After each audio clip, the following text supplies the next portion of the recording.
Здравейте! Имам удоволствието да ви представя един от най-добрите тулове на WebSeller Guru, а именно дългоочакваният Listing Builder.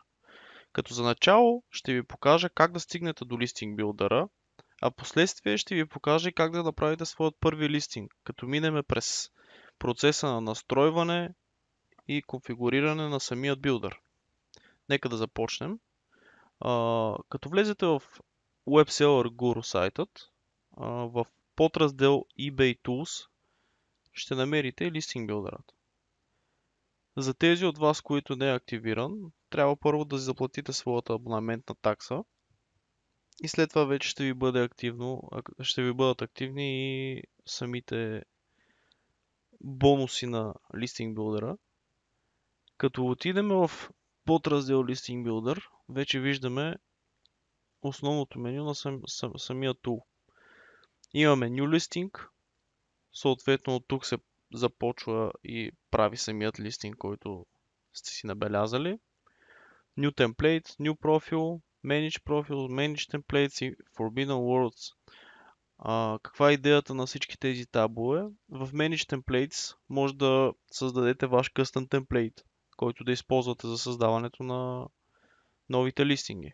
Ако нямате такъв и не обичате да използвате такъв, WebSeller Guru ви предоставя безплатно, напълно безплатно дефолтен темплейт, който върши много добра работа като цяло.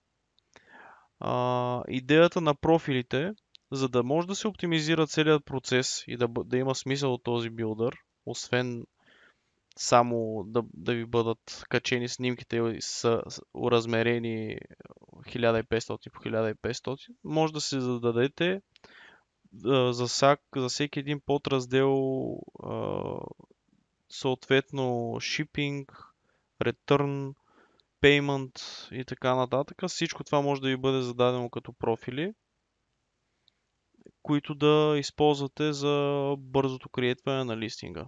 Сега ще ви покажа как става това нещо. Само да обясня. За Forbidden Words то интуитивно се разбира. Ето сега ще ги отворим. В Forbidden Words си задавате думи, които не бива да бъдат използвани в eBay. Съответно, за всяка една дума може да използвате дума, която да замества забранената дума. Manage Templates, както обясних, тук може да си добавяте темплейти и съответно през табът Manage Templates да си ги менажирате. Тук отново може да си добавите ваш личен темплейт, като самата изработка на темплейта в Гурото е заложено много подсказвачки или не знам и аз как да го кажа, които могат да се използват за създаването. Съответно и правилата, по които трябва да бъде написан темплейта, за да може да се работи с Listing Builder. Връщаме се на Listing Builder и отиваме на споменатите профили. Сега като цъкнем на Manage профил, съответно няма все още никакви профили. От тук може да си добавим профил или съответно на тапчето New профил е едно към едно, все едно да цъкнем Add New профил и започваме да ги добавяме. Съответно Shipping профила, какво трябва да включва той? Първо, сайтът, в който ще листвате вашия листинг, трябва да си добавим име, което да отговаря за този профил. В случая аз ще го кръстя тест. Примерно. Няма да изпадам в много големи подробности, понеже табовете са аналогични на табовете в Amazon. Тук имате чекбокс да си изберете дали използвате shipping само в щатите или в целия свят и така нататък. Handling time според вашите изисквания се отбелязва Exclusion Location.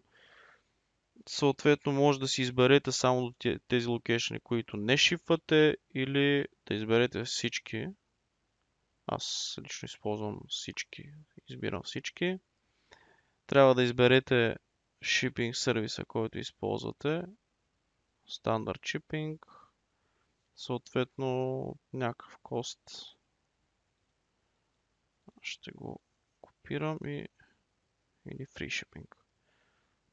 Ако използвате Worldwide Shipping, тук вече тези неща също трябва да се попълнят. Както казах, няма да изпадам в много подробности, защото и аз не съм ги тествал всичките. Работя само в щатите, така че за там мога да кажа как трябва да бъде конфигуриран. Така, първият ни профил е готов. Ето виждаме, първият ни профил е създаден. Ще добавим и следващите. Return профил. Съответно пак няма да изпадам в подробности, понеже интуитивно кръстяваме си го тест. Return accepted. Money back or replacement или там според ваше усмотрение. Save профил. Връщаме се отново. Ето, вече имаме два профила. Така. Payment профил. Тук вече си задаваме отново, кръщаваме профила. Тук имейлът, който е вързан към вашия PayPal аккаунт. В случая ще го кръстим тест. Кльомба hotmail.com Payment Accepted Payment PayPal Taxes. Ако използвате такси, аз лично не ви съветвам да използвате, понеже това е федерално престъпление в щатите.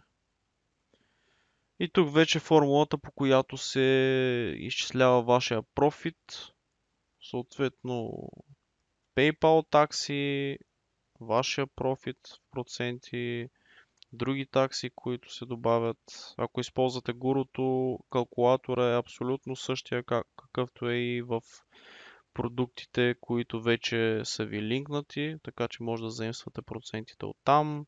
Някакви такси, PayPal, out of stock, примерно от 250%, shipping такси, ако има. И съответно също може да, ако продукта ви от Prime мине в Not Prime, да се третира като out of stock. Така, с този профил сме готови. Извинявайте. Shipping, Return, Payment. Какво не остана? Location. Може да изберете Нью Йорк. Или както искате, пак го кръщаваме. Така. И кой профил не остана? Product Information.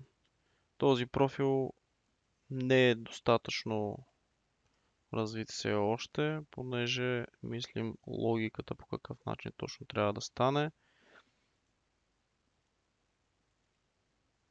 Така, тук общо взето може да зададете quantity и duration според вашите изисквания. Добре, с профилите сме готови. Обясни ви за какво служи този бутон с темплейтите, Forbidden Words, така. Мисля, че сме готови за нашия първи листинг. Сега отваряме Amazon и хващаме някакъв произволен item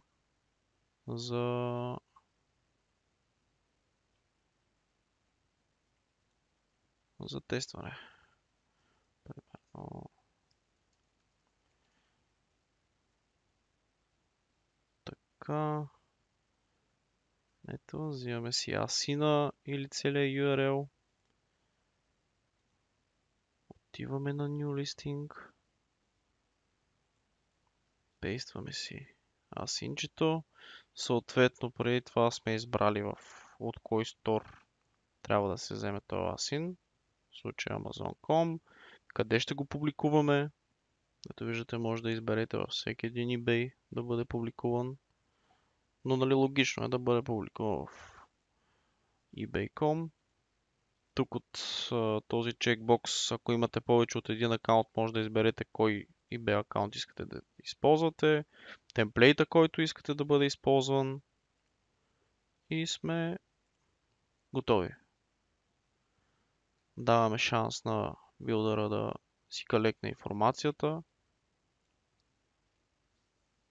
Така, ето какво ни казва? Казва ни, че от Amazon продукта, дава ни асина, дава ни тайтъл на продукта, eBay акаунта, който ползваме, съответно идва с името, с което си е и в Amazon. Тук вече трябва да се намесите вие да изберете вашия тайтъл. Категорията има случаи, когато продукт може да не бъде разпознат достатъчно добре от API-то на eBay. Затова аз препоръчвам да изберете произволна категория и просто след това да цъкнете в eBay и да дадете възможност на eBay сам да ви предложи категорията, която искате да използвате. Но в 99% от случаите ви индексира директно правилната категория, в която трябва да бъде продукта. След като сме оправили нашата категория, вече идва моментът да се възползваме от екстрите, които преди малко си играхме да направим с профилите. Вместо да добавяме на всеки един продукт всичко едно по едно, просто си лодваме профилът, който вече сме създали. Съответно може да се дадете 100 различни вида профили за всеки един сайт, от който заимствате продукти. И просто да го линкнете и ето. Вече всичко е попълнено. Така. Така с всички табове. Ето. Линк. Ето виждате, 30 дни. Тук вече, затова казах преди малко, че трябва да се добавят някои неща е ръчно, понеже UPC-то не се добавя автоматично. Това се е лично по ваше усмотрение. Може да си добавите допълнителни спецификации на продукта, неговите размери и така нататък. Item Location по същия начин. Return Settings по същия начин. Ето. Description ви е вече колекнат от Amazon директно. И сте готови. Тук по някаква причина едната снимка се е счупила. Винаги има опасност да се случи, понеже все пак ползваме интернет, възможно е от интернета ми да е. Така, след като вече сме попълнили всичко, кликаме Submit. И сме готови.